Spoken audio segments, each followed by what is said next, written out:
Is it fine with my voice? Yeah, it's fine. Yeah, I think. Yeah. It's good. Yeah, it's great. Mm-hmm. So I think we'll start now. Good evening, viewers.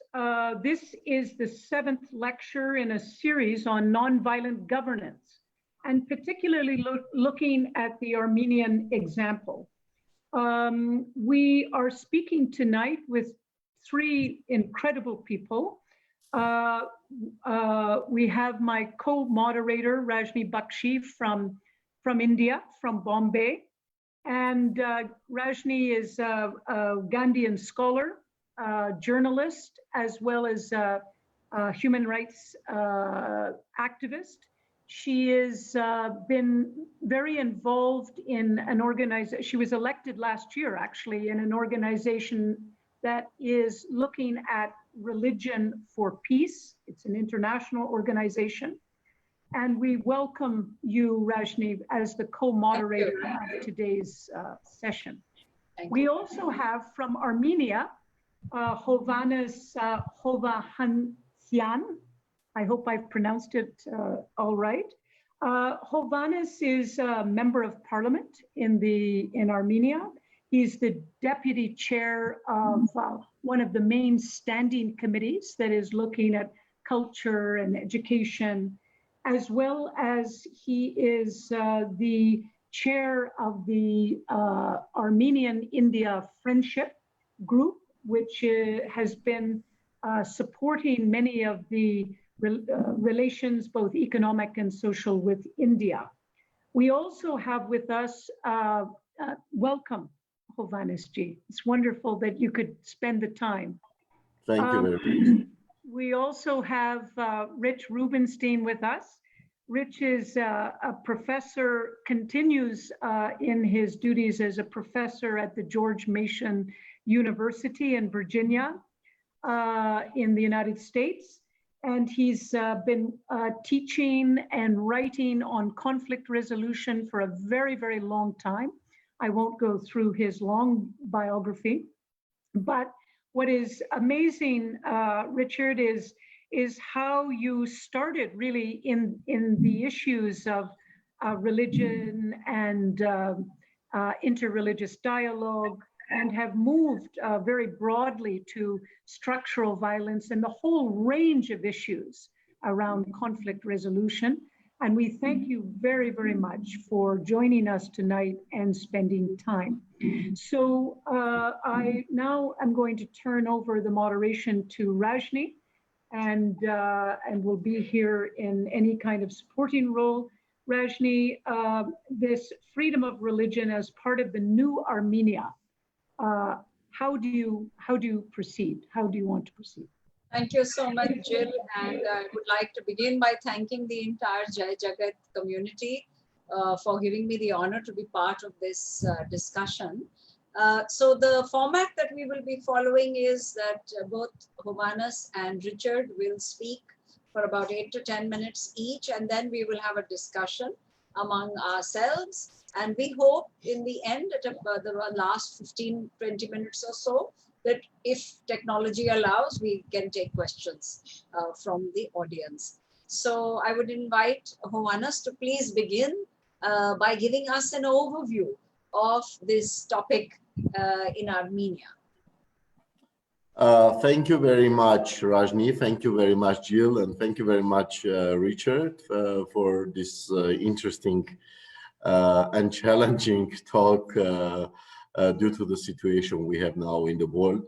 And thank you, Jai Jagat movement, also, that I met you at Parliament in Armenia, and later I joined you for a short walk in Armenia, but unfortunately the situation is such that we couldn't continue that all the way. But anyway, it's good that you found this format to talk about different topics and to concentrate on peace and religion, on this interesting topic. I would like to say that before the Armenian Revolution in 2018, and all my life I was teaching. I was teaching at Yerevan State University, and I teach at American University of Armenia. It's comparative religion and politics. We have this kind of subject as well. So we, and before this, we also, with a group of researchers, we were doing different researches in different parts of Armenia on the religious tolerance and topics like this. So this is interesting topic. Though Richard put on me a great responsibility on leading this talk, but but I hope he would assist me in this, because this is already 2 years. I'm not actively involved in research because I'm more actively involved in politics, but at least I continue my teaching experience with the short numbers, but at least I do it today. So I would like to start from the main challenges we have, and what kind of challenges we faced before and we are facing now. So as you know, Armenia, as a part of Soviet Union, was facing the same challenges of atheistic ideology as the other countries, 15 other countries in the Soviet Union. And we passed through a very tough history of persecution of religion, of especially Armenian Apostolic Church. So especially in 1937-38, there was a assassination of a lot of clergies, and these materials of KGB is published today. So, and when after the death of Stalin, and especially after the Khrushchev, we have little bit freedom of religion comparing to the situation before. So in general, it wasn't free, but after this was much free. In 1988, the movement started in Armenia.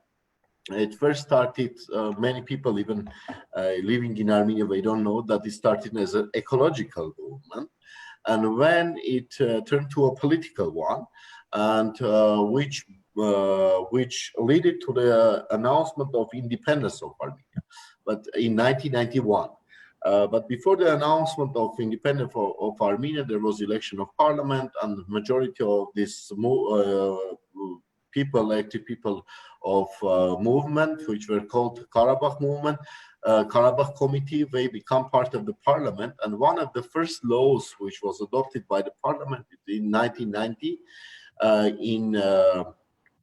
in June, so it was the law on the religious organizations and freedom of conscience. And after now, we have this talk, like, should this law be called freedom of conscience, or because it regulates the sphere of religious organization. And freedom of conscience is a quite big topic, and sometimes it's a theological topic, because we know in theology it says that the evidence of the God's evidence inside of each person is the voice of the conscience, and maybe it's coming from here. And still there is talk, it should be changed or not. And later in 1997, this law was amended a little bit. And in 3-4 years ago, there was a big talks and discussion about an adoption of a new law, because many people were saying that the old law is not contributing the new situation in Armenia. But there were some points which the most of the religious organizations didn't agree with that. So it stopped, and they got the negative attitude of the Venice Commission on that. And it stopped, and that law was not adopted. But here I would like also to add something, that the first constitution which Armenia adopted, it was in 1995, July 5, and in that constitution there wasn't mentioning of any religious organization.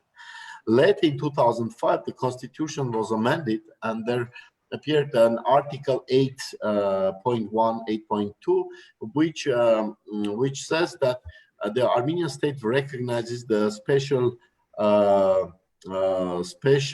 role of Armenian Apostolic Church during the history of Armenia in the maintaining of identity, etc., etc. And by the opinion of the other religious organizations, it gave a privilege to Armenian Apostolic Church. But at the same time, the opposing side argues that the majority of Armenians belong to this church, and according to the census, is more than 90% of Armenians belong to this church. So it's logical to put this article in the constitution. And there is a point that the relationship between the church and the state will be regulated by law, and later a law was adopted on this. And there were a lot of researches, there were a lot of talks that this gives kind of much privilege to one religious organization instead of the others. So there are both sides. I try to bring the both sides of the issue. So the one side is like that we are majority, and the majority of Armenians belong to this church. The other side is like you are stressing the equality and freedom of different religious organizations. Yeah. But the other side says you have freedom, you can freely worship, you can do whatever you want, but in the schools, for example, in the public schools of Armenia, should be taught the subject of history of Armenian church. This also brought to a lot of talks and a lot of criticism and different kind of things. But when we were doing researches, we faced couple of problems, but most of the problems which I would like to stress is not the content of the books themselves, but how they were taught. So in many places we faced such kind of thing, which later on it was changed. I will go a little bit in detail if you want later on. That, for example, we met cases that, for example, Jehovah's from a family of Jehovah's Witnesses, we didn't want to pray, and the teacher was saying that you should pray before the class, Our Father. And when we refused to pray, so we told them, so you can go out, stand there, and then come back, and then we will continue the class. So, but these are not so widespread cases, but still there are cases like that. And another problem is that, for example, my own position on this was like, it would be good that we give an overview and a general education and a general knowledge about the world religions, about the world cultures and different things, because we are living in such a time that when people are moving, and you should know about different cultures. So and now it's diversity is going on in the world a lot. But still, in the 7th year textbook has the classes on the Islam, on paganism, on different religions. But still, the textbook itself is called History of Armenian Church. And here it's a kind of controversy. So my suggestion was to change maybe some of the year's classes to the history of religions, or but still on the. It's all our discussions, different discussions, and in recent, in the last 1 year, the Ministry of Education, Science, Culture, and Sport is called now in Armenia. So we started kind of talks about this, that all the subjects and curricula should be changed, and there was a huge resistance from the side of, from the other side, that this new government is going to change our national identity, to where kind of attacking our national identity. But here I would like to be clear, because what we had before revolution and after revolution, before revolution we had authorities, we were very conservative, we had this conservative nationalistic ideology, and plus very corrupted, plus. So and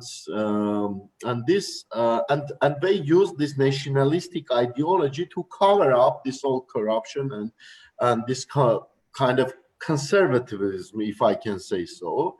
But in reality, there was no ideology, by my opinion. So in reality, this was an ideology of keeping the power. And because we didn't have free elections, the elections were falsified all the time, and things like that. And now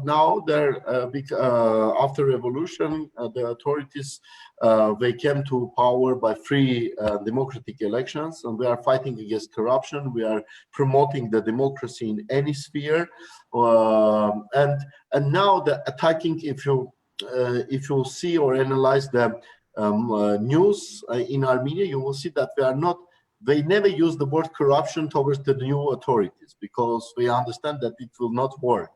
They attack to the new government through this nationalistic stuff, which is, I think, the quasi-nationalism. It's not a really nationalism, and they attack to this because there is no other chance to attack. And when some reform is happening, so we say we want to reform the National Academy of Science, or you are going against our tradition, to our national values. We want to reform this or make it better, or they want to eliminate the Armenian identity, or this is like everyday life nowadays. We are living now in Armenia.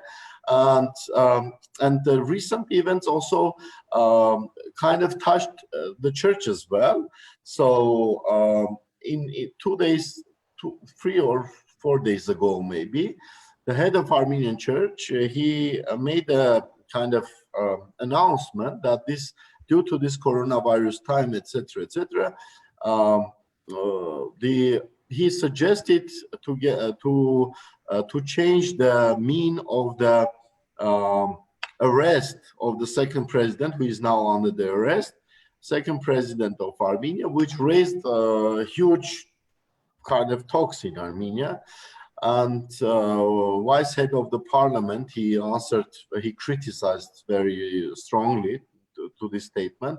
And after this, the clergy started, and also this nationalistic, all these people, they started to say, oh, these authorities are against the church as well. So this is the last point. So they are against the church, but it was just the criticism of the Catholics, not the church.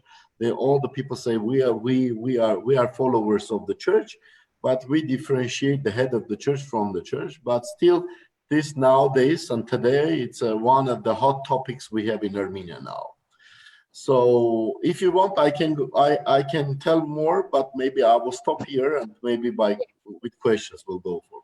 Thank you so much. Thank you so much. I think we're off to a really great beginning, and this is a good point to transition.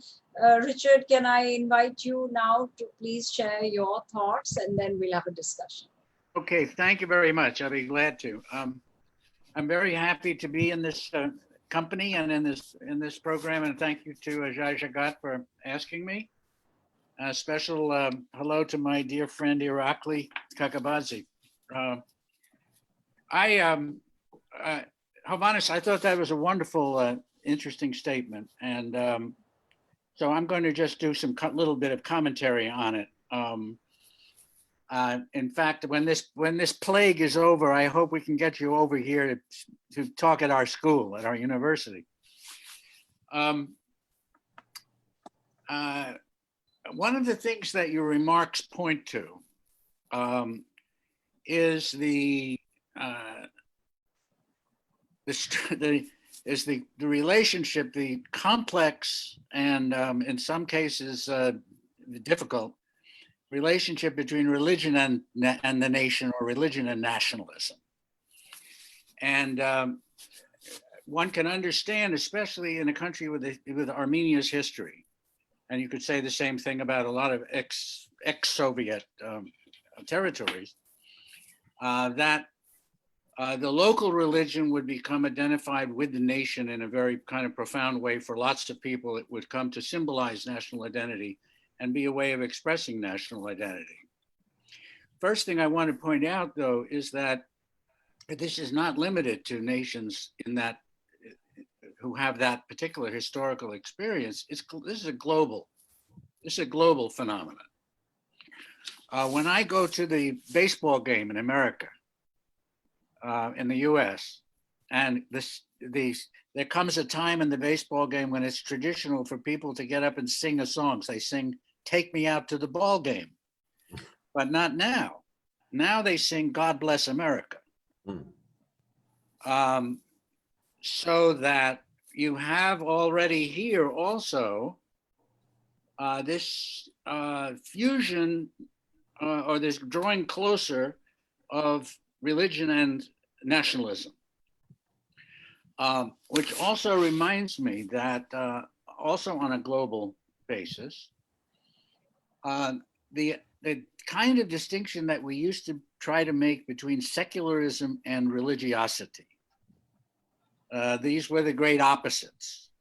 And especially in the West, scholars were in the habit of saying that as modernization continued, the world would become more and more secular. And finally, religion would die out.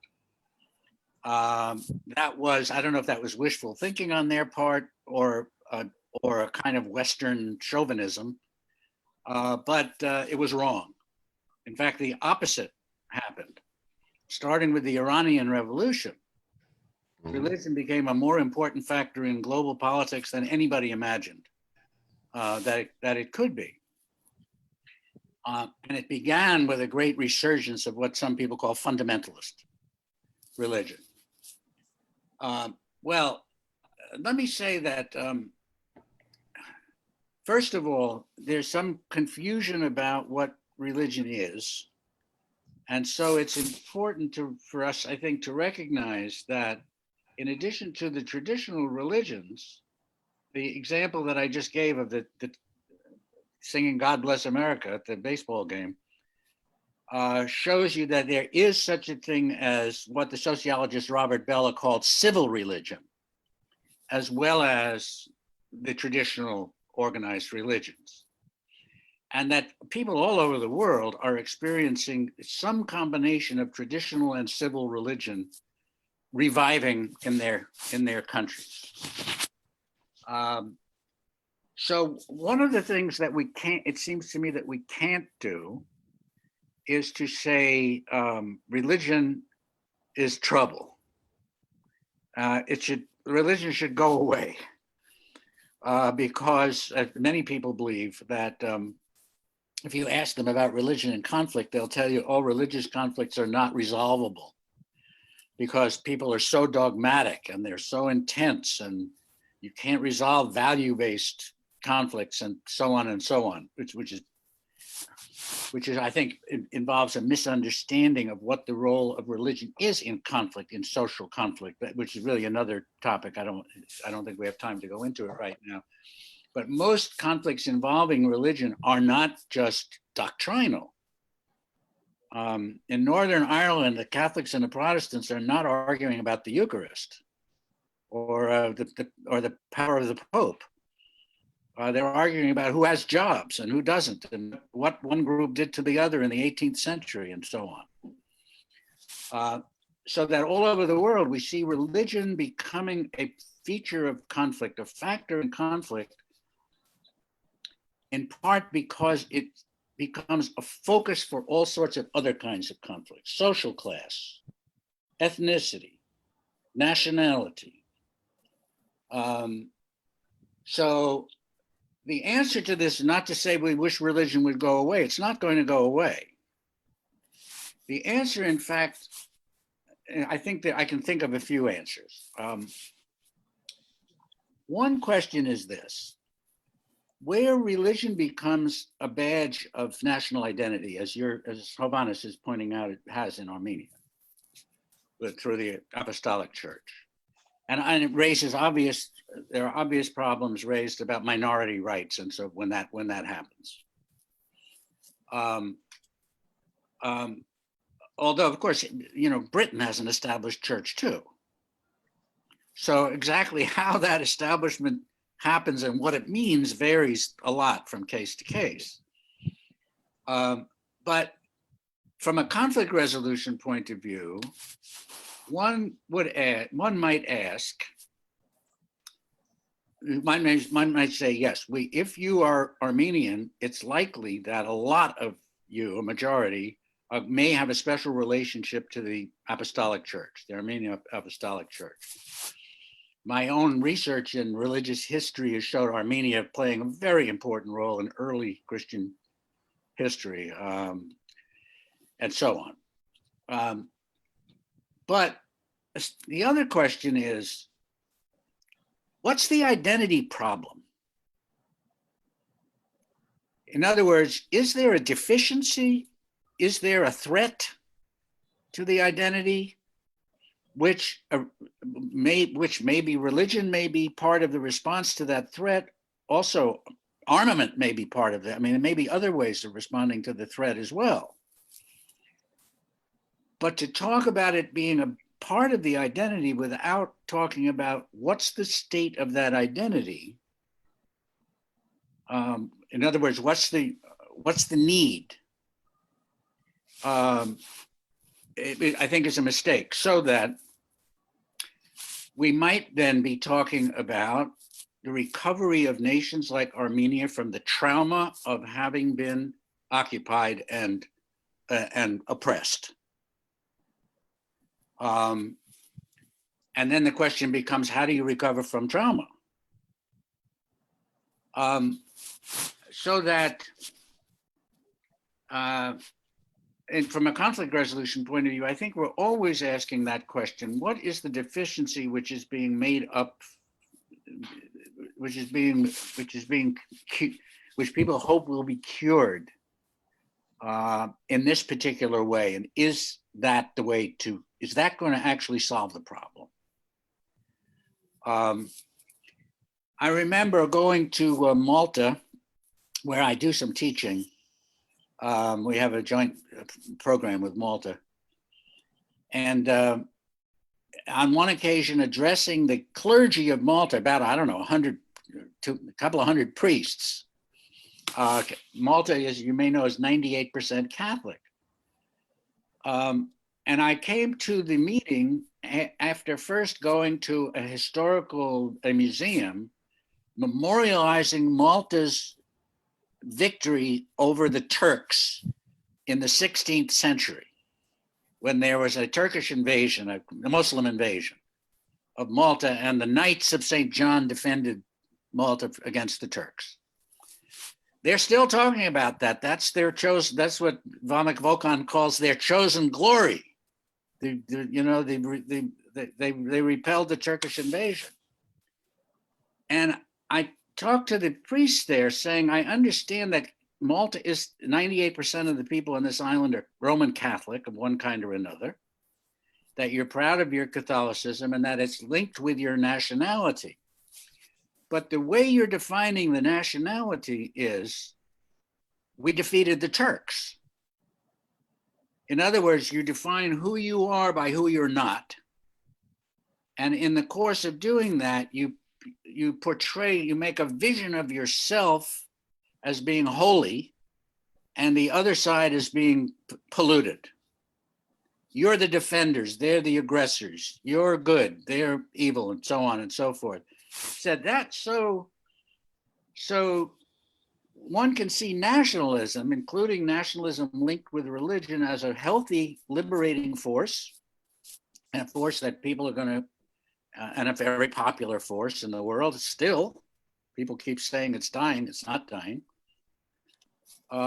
But you can also see nationalism as a divisive force, as a force that creates exaggerated distinction between them and us, and which gets in the way of a positive image of your own people. So there's something sometimes self-defeating about this link between religion and nationality. It not only doesn't it solve the problem, it seems in some ways to make the problem worse. One of the solutions, the other solution to this, it seems to me, is instead of trying to defeat religion or hoping that it disappears, which some people do, you recognize the variety of functions that religion fulfills and the possible types of expression of religious faith. Right, Karl Marx, talking about religion, said something wonderful. we all know that he said religion is the opium of the people, and people sometimes cite that as if that summarizes everything he thought about religion. But the actual quote is this: religious suffering is at one and the same time the expression of real suffering and a protest against real suffering. Religion is the sigh of the oppressed creature, the heart of a heartless world, and the soul of soulless conditions. So, I mean, Marx's view of religion then turns out to be complicated.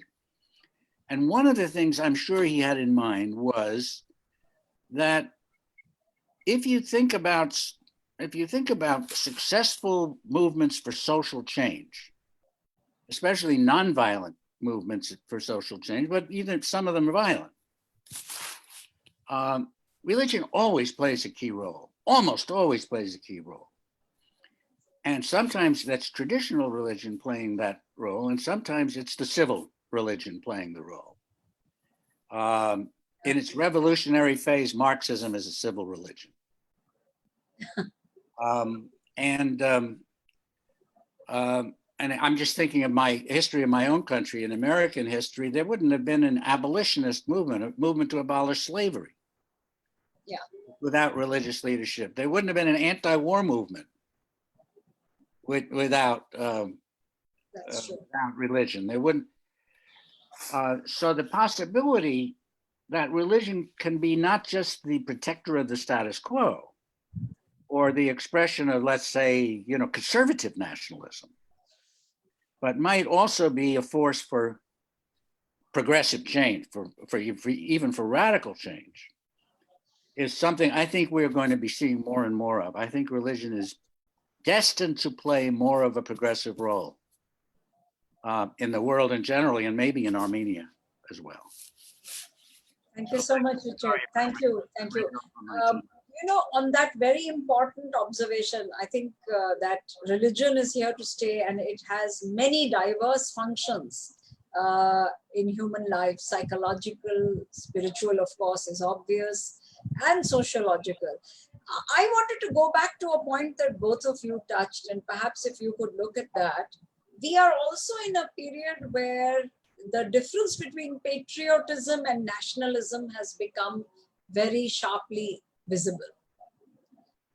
It is patriotic to love the land which you feel your ancestors have occupied for centuries upon centuries, and you have an emotional attachment to it. That I understand as patriotism. But nationalism can never exist without an other, some opponent, some trauma giver, some oppressor, or some competitor. And I think the crux of the issue of religious freedoms today, when it gets, and it is inevitably wrapped up in nationalism, as both of you explained, the problem today is that nationalism is actually another word for othering the neighbor, or othering the person, the entity, be it a nation or a whole range, a whole faith group as the other. Yeah, let me make a quick comment on that, if I may. Yeah. So I would like you both to comment on how you see the way out of this, where patriotism can still be, because even in patriotism, there is not only a sense of belonging, but of identity. But it's not competitive, and it doesn't usually become feral in the way that nationalism today is. So how do we negotiate these spaces? Hovannes, do you want to go first? No? Okay. So what's in that? I agree entirely with your distinction between patriotism and nationalism. Although there is a tendency for one to bleed into the other. Yes, of course. But so what gets left out of that is the idea of broader identity. In other words, anytime the identity becomes fixated. So I say, these are my people, right? We have a worldwide plague right? That we're dealing with right now. So we have to save Americans, right? Close the border, you know, don't send aid to anybody else, and so forth. This is it's like the nation as a family writ large. Which what happens then is that what gets left out is the vision of the human community, and that's a religious vision in its origin. I mean, I don't think we would have most of the concepts that we have about what makes us as human beings members of one family, you know, a human family. And the whole idea that our loyalty is what Marx called it species loyalty, but our loyalty to our, you know, to fellow humans is really the prime loyalty.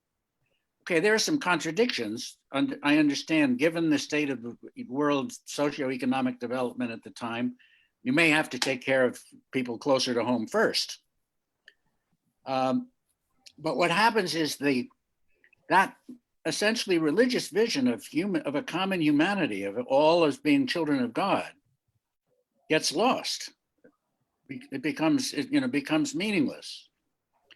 In Judaism and Christianity and Islam, at least, if you go back and you look at the prophets again, that's what Isaiah is talking about. That's what Jeremiah is talking about. They're talking about a peaceful world where a world without war, but also a world where national boundaries are not that important.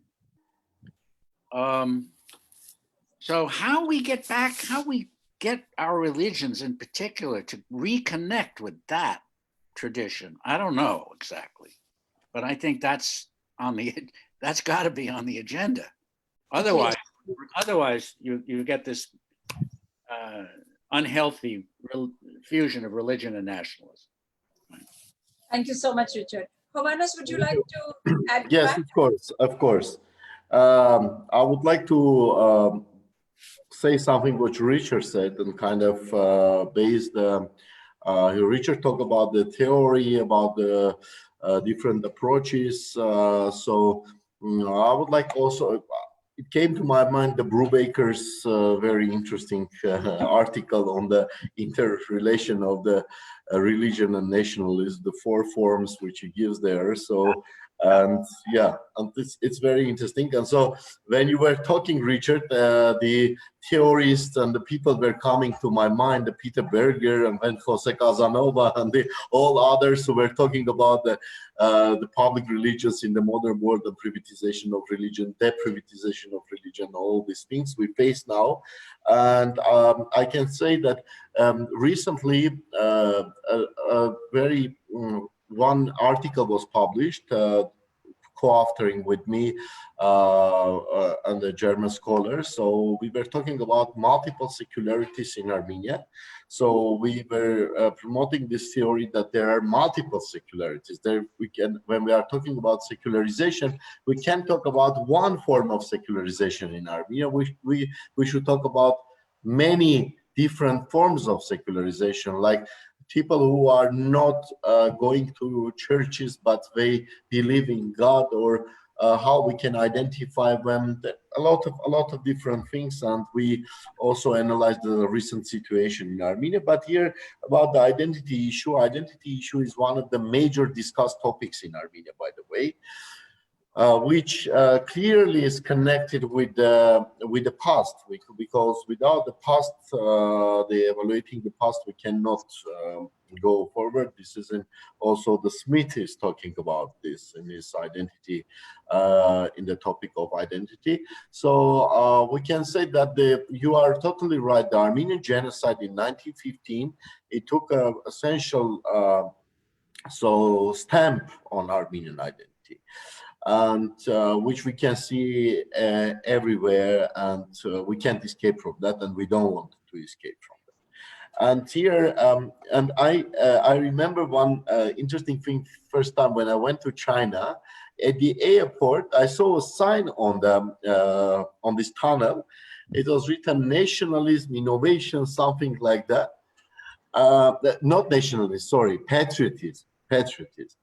And here, when you were talking about the patriotism and its interconnection with the nationalism, I was thinking about the language, how in the language we pronounce these words and how these words are translated into the local language. Because in Armenian language, we have two words, which both of them, they mean nationalism.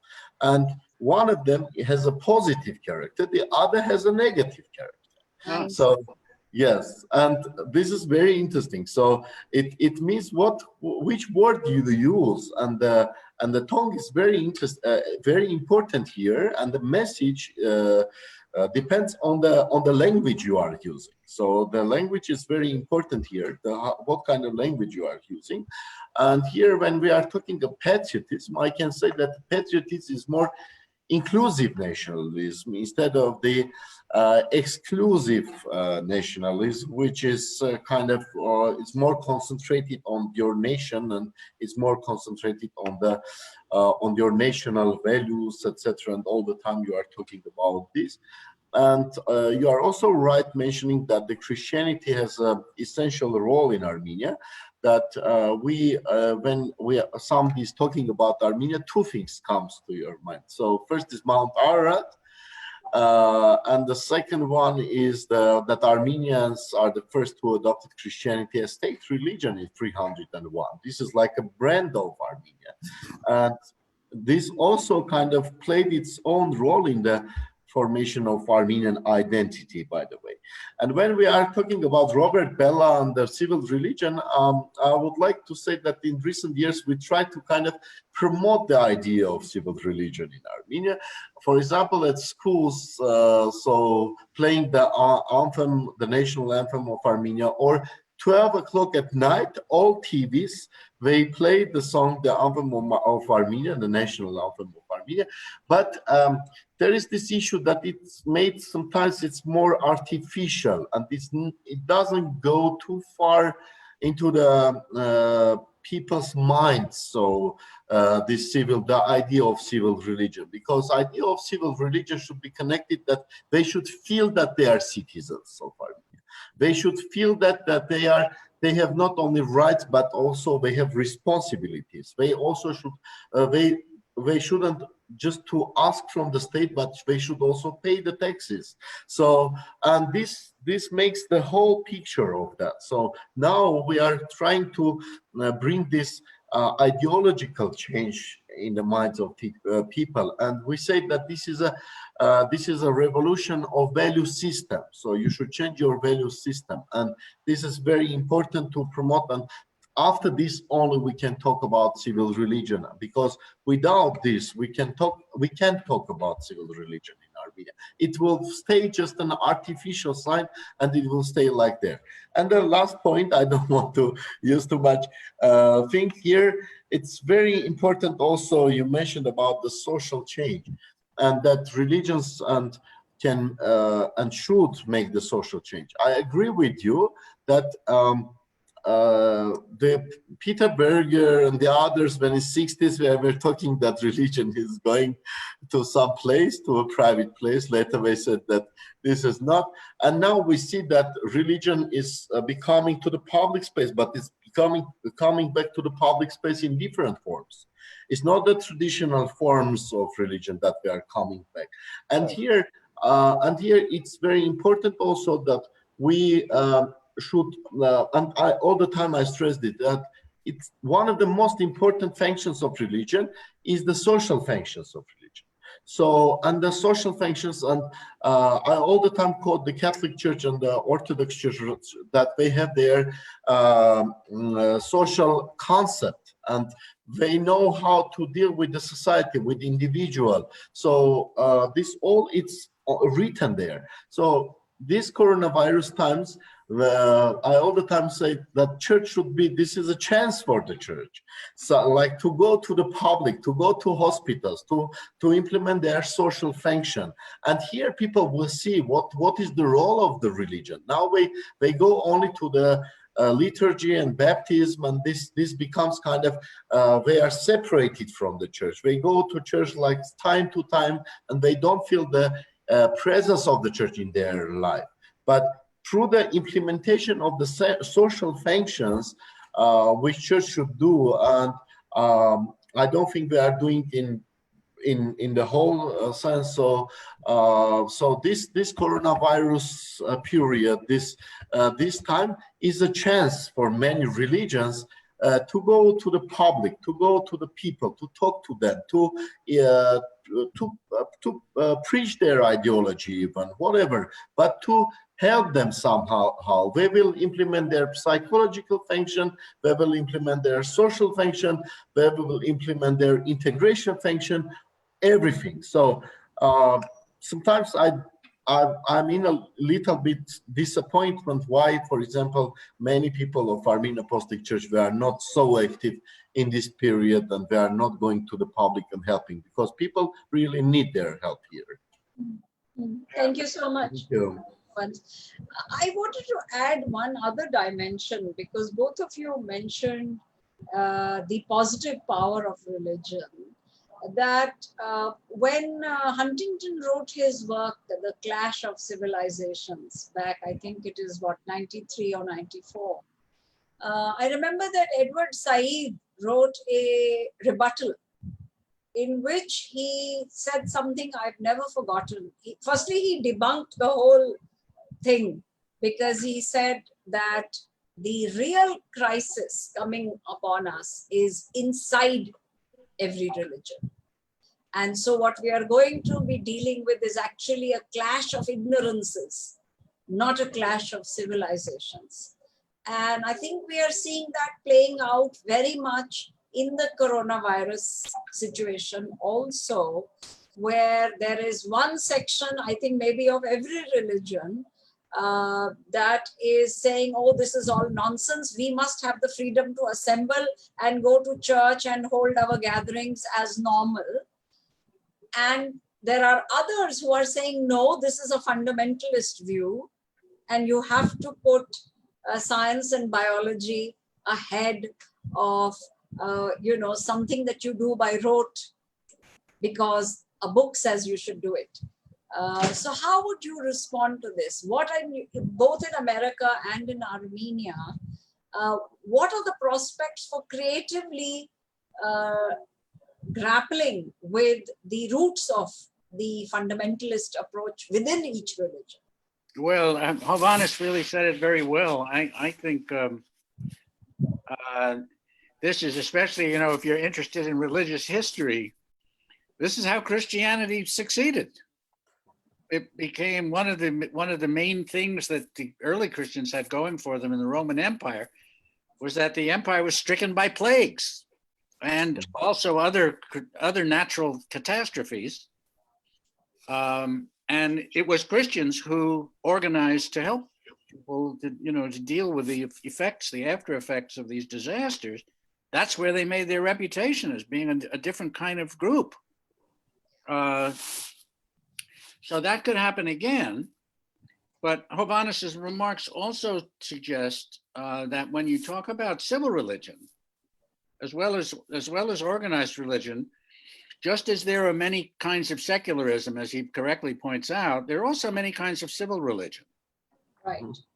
And so that it depends on, in a way, it depends on which values are you promoting, how are you prioritizing values?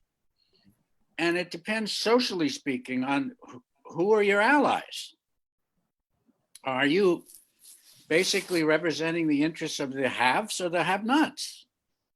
And what Johann Galton calls the top dogs and the bottom dogs. And religion always has that choice. Religion is one way of expressing the kind of value prioritization that comes with identification with this group or that group, a social group. And so that, here we have, I'm thinking of myself now, for example, in this plague. I'm sitting at home having a great time. I have more time to write than I used to. I'm not having to drive out all over town. I order the groceries and they get delivered from the grocery store. I have a secure job in a public institution. so that I'm not going to be out of a job. I have my health so far, even though I'm old. And then I look just around the corner here and I see people who are working on the construction site. It's the only work they have. If they don't work, they still starve. They're together with that. They're not wearing masks. They're just working on a construction site. This crisis has dramatized the difference between people in society who are more and less more secure or less secure. And the less secure aren't necessarily just the very, very poor. They're not kind of the people in traditional deep poverty. The article in the New York Times this morning pointing out that 40% of the American workforce in America does not have a few $100s for new expenses. That they're underwater, basically. So as these social differences are dramatized by this pressure that we're all under, some people are actually doing better than they did before.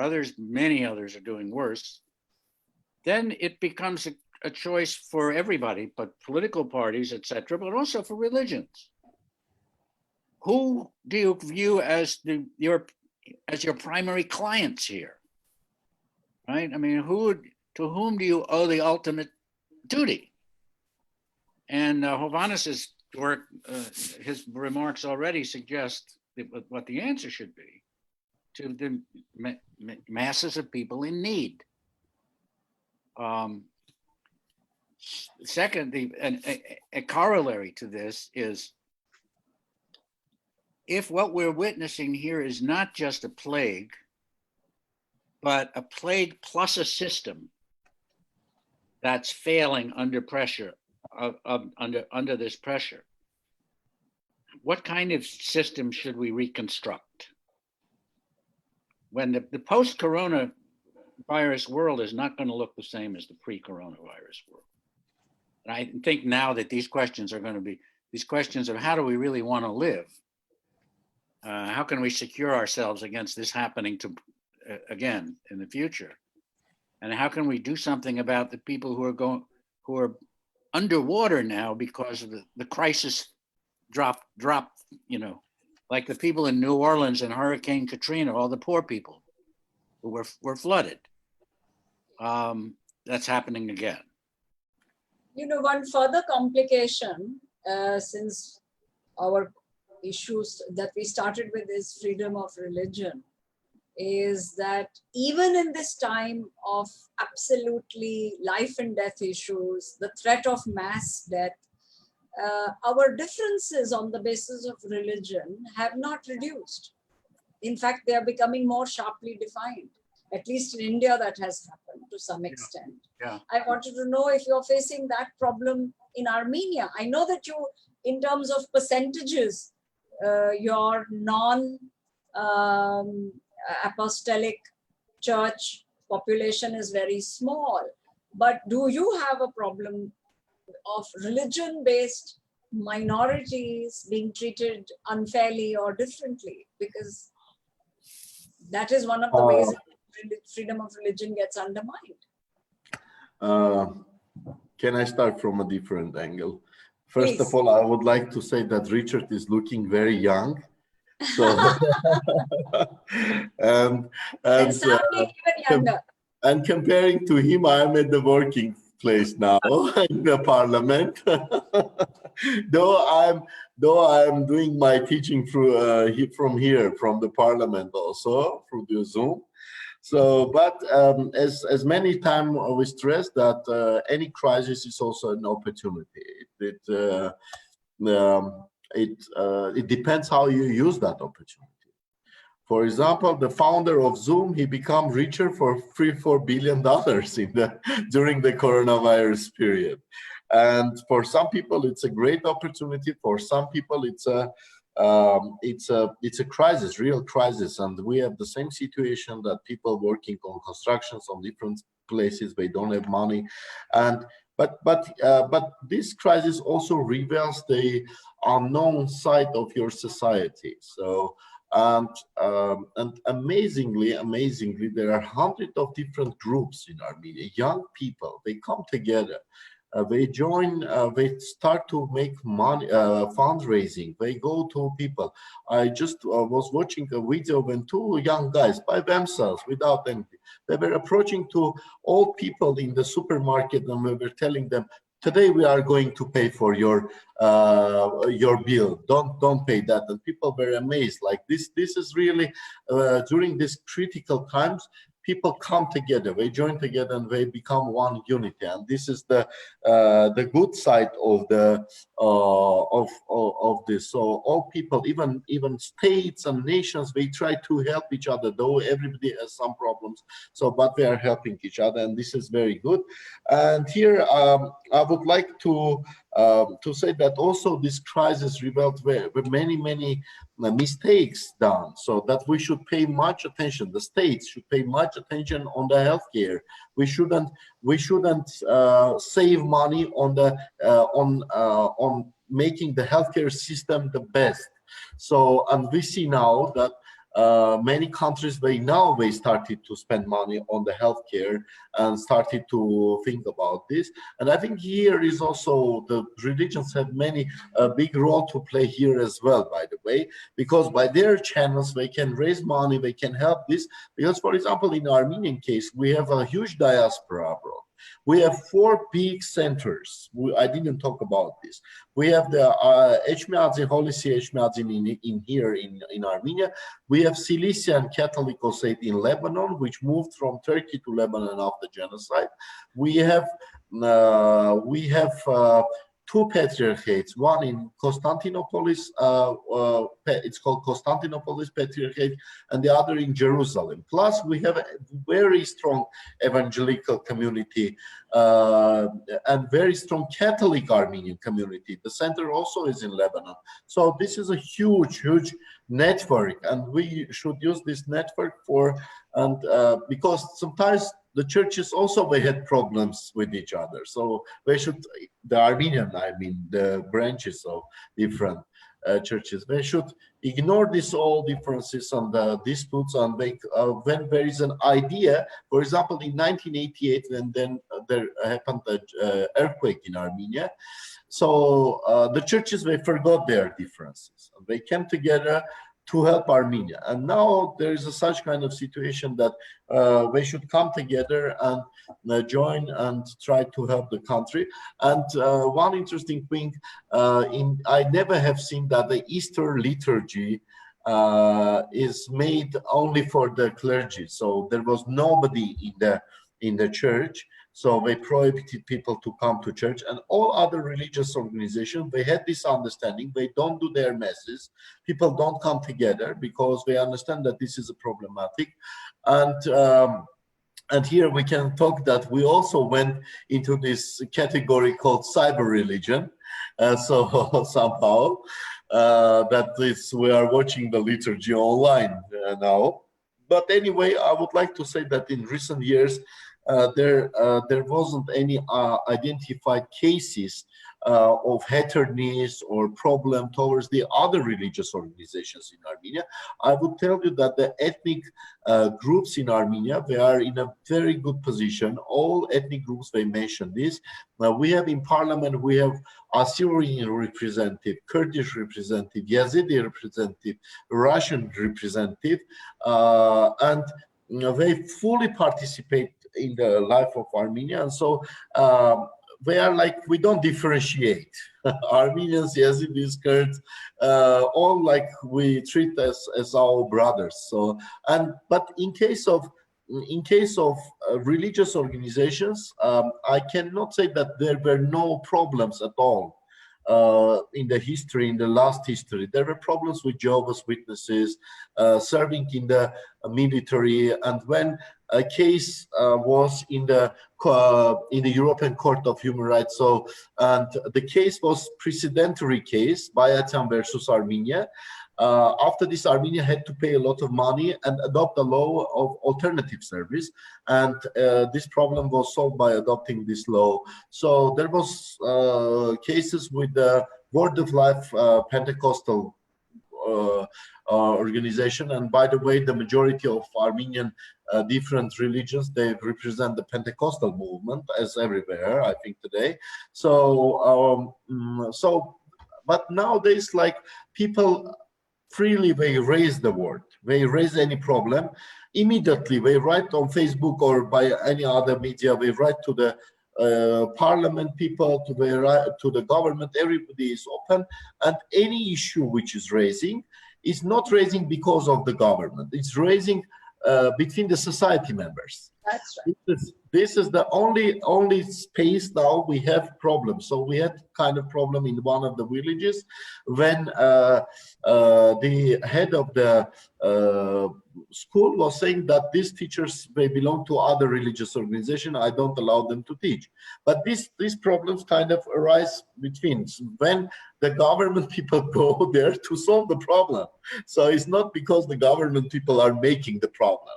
When problems arise by themselves. But here we also have a lot of things to do, I think, in the sphere of education, of educating people. That's why I say that history of religions, as knowing of different cultures, is very important for people, so they can respect and understand the differences. This is the most important thing, I think. Thank you. Thank you so much. Jill, I think we're out of time. We're getting out, we're at 8 o'clock. We have a minute left. There was actually only one real question which came in on the text page.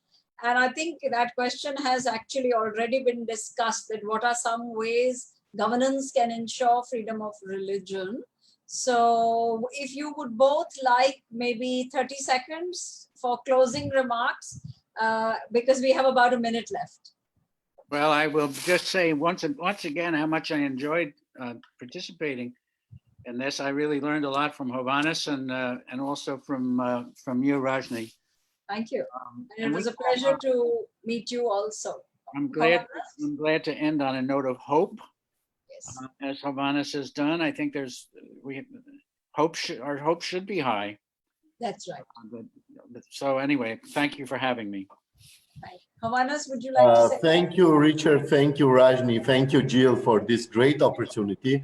And also, I met Jill. I didn't met Rajni and Richard. I'm very happy of this meeting, and I hope this crisis will end soon, and we will meet one day together, and we will discuss much longer and all these problems. It was really pleasure to hear you, Richard, and Rajni, a real pleasure, and I learned from you as well. So thank you very much for this great opportunity given by you. So thank you to Jill and to the Jai Jagat community for inviting all of us. All the best for all the other sessions, and good night and Jai Jagat. Good night. Jai Jagat. Bye-bye. Bye-bye.